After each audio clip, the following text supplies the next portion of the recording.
happens to our body if we go vegan for 1 month. Let's face it, we all have that burning desire to indulge in delicious things every now and then.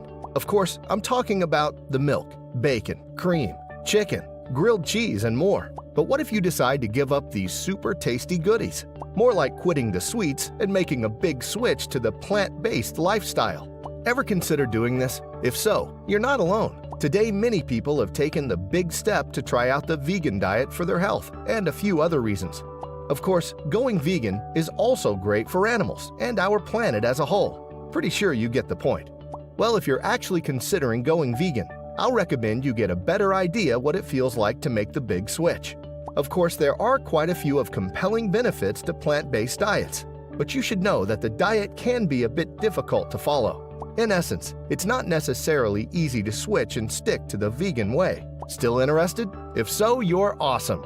In this video, I'm going to let you in on what to expect in your first 31 days without meat, dairy, and every delicious thing in between. Note, it's going to be based on my personal experience. Let's dive in. Week 1. During the first week of your transition, there's a good chance of trying to figure out how to eat properly. In other words, your diet will be all over the place. Personally, I wasn't eating enough fruits and veggies, and sometimes I end up filling up with high-fat foods, say nuts and more. Yes, this is one of the most common mistakes newbies are likely to make. So take note. As the week went by, more like towards the end, I started feeling more tired than usual. Following this change, I decided to decrease fats and increase my portion sizes. Well, to be honest, the change didn't really affect how tired I felt. Week 2. Moving forward, the body weakness followed me into the start of the second week. But the good news is, I started regaining strength as time flew, more like towards the end of the week.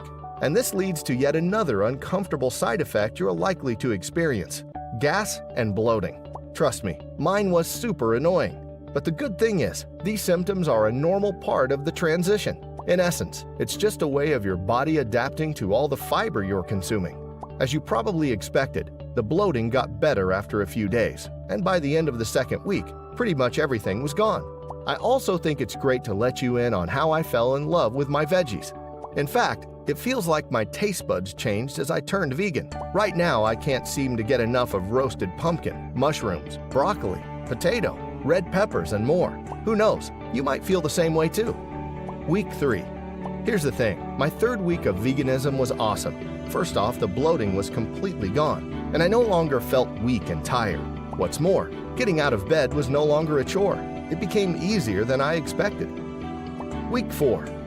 Yes, as I said before, my third week was awesome, but trust me, the fourth was super. I literally fell in love with my skin. The glow was amazing. The change in my diet had a great impact on my skin. My complexion became clearer than it has been in years. So basically, those with skin issues are likely to love their skin after going vegan. That's just how it is. And finally, I actually lost some weight, but of course, the results weren't immediate. The big idea here is that plant-based options are lower in calories than meat, grilled cheese, chicken, bacon, and more. Pretty sure you get the point. All in all, losing weight as a vegan depends on what and how much you eat. The big secret is to stick with balanced and healthy choices. It's not going to be easy, but trust me, it's totally worth it. So what do you think?